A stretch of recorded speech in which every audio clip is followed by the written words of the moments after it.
Here's something weird. Marriage isn't romantic. Not originally. Not even close. We picture candlelight, vows, a ring, two people staring into each other's eyes. But the first humans who got married weren't thinking about any of that. There was no love song, no wedding cake, no dad giving a speech he practiced in the shower. The truth is stranger. Marriage didn't start because people fell in love. It started because staying alive was really, really hard. And two people, tied together, survive better than one. So let's actually walk through this properly. First, let's clear something up. When you hear ancient marriage, don't picture a ceremony. There was no paperwork, no church, no government stamping a certificate. Marriage, at the very beginning, was just an agreement, a deal between people, sometimes between whole families. And here's the thing most people miss. That deal wasn't about the couple. It was about the group. Think about the world back then. No hospitals, no grocery stores, no safety net.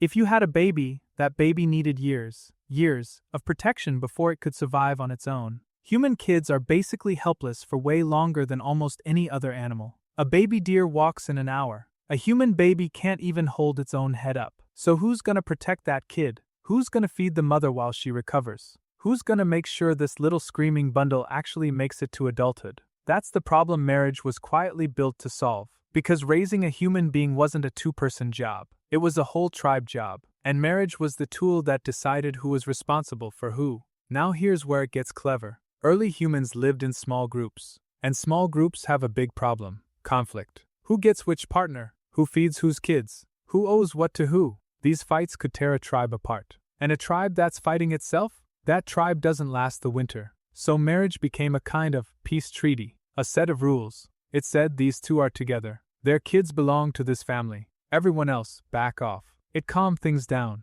It reduced the fighting. It kept the group stable. And a stable group survives. An unstable one disappears. But there's an even bigger reason. And this one's my favorite. Marriage connected families. When someone from your group married someone from another group, something powerful happened. You weren't strangers anymore. You were relatives. And you don't raid your relatives. You don't let your in-laws starve. You share food with them. You trade with them. You fight alongside them. Anthropologists have a name for this. They call it alliance. Marriage was how two separate families became one team. Think about it. If a drought hit your land, but your daughter married into a tribe 2 valleys over, suddenly you've got somewhere to go. You've got people who owe you. Marriage wasn't just a bond between two people. It was insurance. It was a bridge. It was survival stretched across whole communities. And that changed everything. By the way, if you want to go way deeper into how ancient humans actually lived, loved, and survived, I put together something special. Check the link in the description. Now, back to it. Okay, so we've got protection. We've got peace. We've got alliances. But let's talk about something people argue about a lot. Was it about controlling women? And honestly, yeah. Sometimes, yeah. We have to be honest here. In a lot of early societies, marriage was also about property, about passing things down, about knowing whose kids were whose. Because if you're leaving your land, your tools, your animals to your children, you really want to know they're actually yours. Now, I want to be careful. Historians and anthropologists don't fully agree on how much of early marriage was about control versus cooperation. It probably varied a ton from place to place. Some cultures were fiercely equal, others weren't. There was no single first wedding that set the rules for everyone. So anyone who tells you marriage started for one clean, simple reason, they're guessing. But the pattern shows up again and again. Marriage tied resources to relationships. It answered the question, when I'm gone, who gets what? And here's another layer.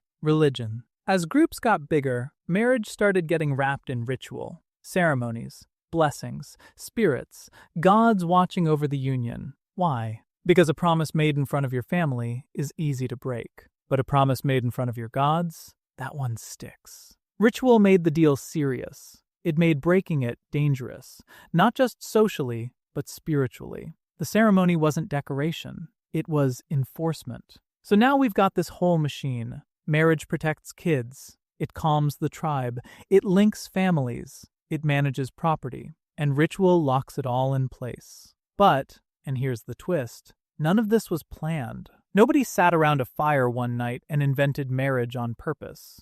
There was no ancient meeting where someone stood up and said, "All right, everyone, new rule." That's not how it worked. Marriage evolved, slowly, messily. Groups that happened to pair up, protect their kids, and build alliances, those groups survived. They had more children. Those children lived. And the habits that helped them survive got passed down, generation after generation. The tribes that didn't, they faded out, quietly, without leaving anyone behind to remember them. So marriage wasn't invented, it was selected. The same way nature selects everything else, by keeping what works and erasing what doesn't. And that's the part that blows my mind. The tradition we now cover in flowers and rings and love songs, it started as a survival strategy, a cold, practical, life-or-death arrangement. It kept babies alive. It kept the peace.